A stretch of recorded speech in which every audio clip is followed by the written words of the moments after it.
Assalamualaikum warahmatullahi wabarakatuh. Bertemu kembali ya, kita kali ini akan membahas mengenai elastisitas bahan. Untuk lebih jelasnya, perhatikan, simak baik-baik apa yang akan disampaikan oleh saya. Nah, di sini ada beberapa orang ya yang sedang melakukan balap motor, ya, motor cross kalau di sini. Nah, pertanyaannya nih, apa yang akan terjadi jika pada motor tersebut tidak dipasang pegas atau shock breaker?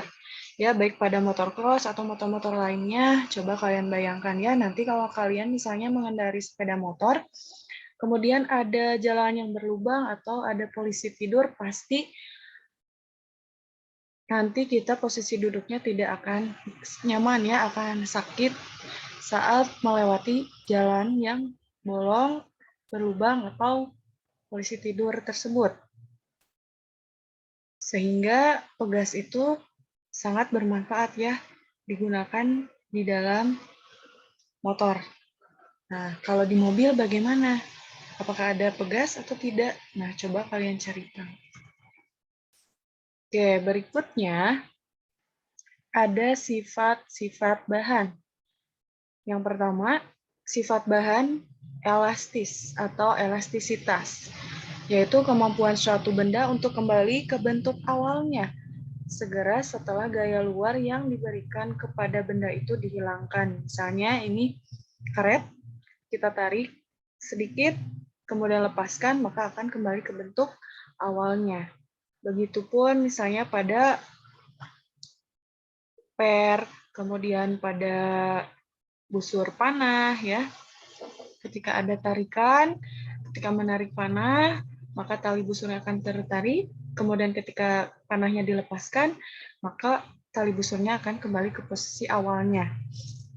Yang kedua, sifat bahan ada yang plastis, ya, kebalikan dari elastis, yaitu sifat benda yang tidak bisa kembali ke bentuk semulanya setelah gaya luar yang diberikan kepada benda itu dihilangkan. Contohnya ketika menekan ini plastisin, ya, bentuk-bentuknya menjadi seperti ini.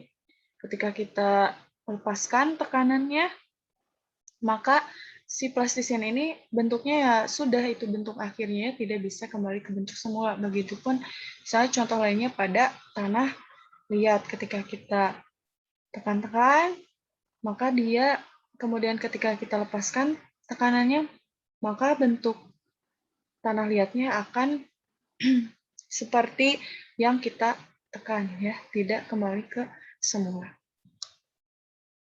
Nah, masih banyak lagi contoh-contoh yang lainnya ya, bisa kalian cari tahu. Berikutnya, pada elastisitas zat padat itu ada yang dinamakan dengan tegangan atau dalam bahasa Inggrisnya stress. Nah, di sini ada contoh suatu bahan ya. Nah, di sini bahannya dengan luas A, kemudian diberikan gaya tarik sebesar F ya. Ini diberikannya gayanya dari kiri dan kanan. Kemudian mengalami sebuah perubahan panjang ya, dan luasnya juga di sini ya. Sebesar ini nih garis putus-putusnya perubahannya. Nah, besarnya tegangan yang dialami oleh suatu benda itu bergantung kepada gaya luar dan luas permukaan di mana gaya itu bekerja. Atau secara matematis, sigma sama dengan F per A. Sigma itu adalah tegangannya, satuan Newton per meter persegi, F-nya gaya, Newton, A-nya luas permukaan meter persegi. Berikutnya, ada yang dinamakan dengan regangan ya, atau strain. Nah, di sini contohnya, ada suatu benda yang panjang awalnya itu L0, kemudian ketika diberikan gaya sebesar F, mengalami perubahan panjang, yaitu delta L.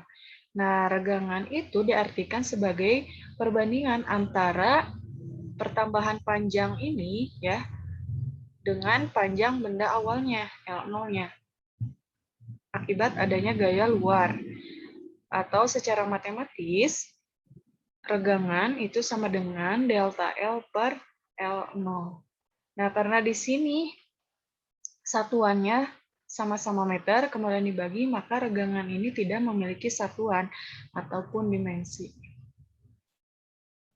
Nah, di sini terdapat grafik tegangan terhadap regangan. Untuk titik O ya, sampai titik A itu berlaku hukum Hooke. Dan yang titik A ini disebut sebagai batas dari hukum Hooke. Ya, hukum Hooke ini nanti akan dipelajari di video berikutnya. Nah, B itu adalah batas elastis. Jadi, jika tegangan dihilangkan, kawat atau benda itu ya akan kembali ke bentuk awalnya misalnya. Kemudian C itu adalah titik tekuknya. Benda dapat kembali namun tidak ke bentuk semulanya. Kemudian titik D ada benda tidak dapat kembali ke bentuk semulanya. Kemudian E yaitu benda pada mencapai di sini itu bisa sampai patah ya, titik patahnya E itu.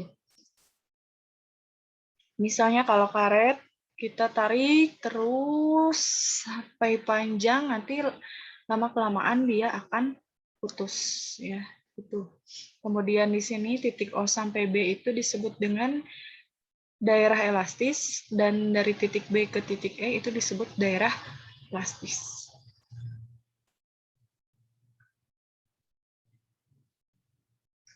Oke, berikutnya ada yang namanya modulus elastisitas, yaitu perbandingan antara tegangan dengan regangan. Nah, modulus elastisitas disebut juga modulus yang ya simbolnya E sama dengan di sini tegangan dibagi regangan. Nah, sama dengan F per A dibagi delta L per L0. Sehingga kita sederhanakan di sini menjadi S sama dengan F dikali L per A dikali delta L. Modulus elastisitas itu ya tergantung oleh jenis zatnya dan tidak tergantung oleh ukuran atau bentuknya. Jadi hanya tergantung pada jenis zatnya. Nah, di sini terdapat tabel nilai modulus elastisitas dari beberapa bahan. Ada aluminium, ya, kuningan, tembaga, gelas, besi, timah, baja, dan nikel. Di sini ada nilai dari modulus yang berbeda-beda. Kemudian, kita akan membahas mengenai contoh soalnya. Suatu bahan baja yang akan digunakan untuk jembatan gantung memiliki modulus yang 2 kali 10⁻11 Newton per meter persegi. Untuk menahan berat jembatan, digunakan beberapa buah batang baja berbentuk silinder yang masing-masing luas penampangnya itu 8 cm persegi dan panjangnya 50 meter. Setiap batang itu ditarik dengan gaya 4 kali 10⁻4 Newton. Tentukanlah tegangan pertambahan panjang regangan yang dialami oleh batang baja tersebut. Nah, diketahui E sama dengan 2,0 kali 10⁻11, luasnya A 8 cm persegi, kita ubah ya ke meter persegi, menjadi 8 kali 10⁻⁴ meter persegi. L0-nya 50 meter, ya panjang awalnya, dan gayanya F 4 kali 10⁻⁴ Newton. Kita cari tegangan, yaitu F per A, F-nya 4 kali 10⁻⁴ Newton per 8 kali 10⁻⁴ meter persegi, sama dengan 5 kali 10⁻⁷ Pascal. Atau satuannya Newton per meter persegi. Untuk pertambahan panjang batang delta L ya, tinggal dipindah ruaskan ya untuk pakai rumus yang modulus yang. Di sini menjadi ya karena ditanyakannya delta L, maka delta L sama dengan F kali L0 per E dikali A. Sama dengan kita masukkan 4 kali 10⁻⁴ Newton dikali 10 meter per 2 kali 10⁻⁴, maaf 2 kali 10⁻⁴ meter persegi dikali 8 dikali 10⁻⁴ min 4 meter persegi. Nah, hasilnya menjadi 0,0125 meter atau sama dengan 1,25 cm ya. Ini bukan 1,125 ya, tapi 0,125 ya dikali 100. Jadi 0,125 ya. Kemudian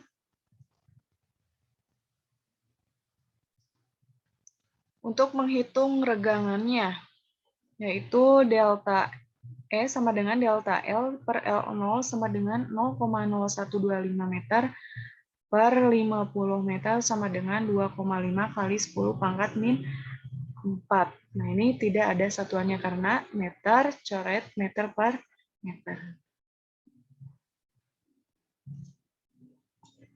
Baiklah, pembahasan kali ini sudah selesai.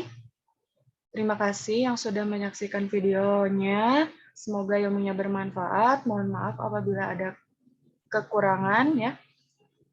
Jangan lupa untuk share, subscribe video ini. Sampai ketemu di pembahasan berikutnya. Wassalamualaikum warahmatullahi wabarakatuh.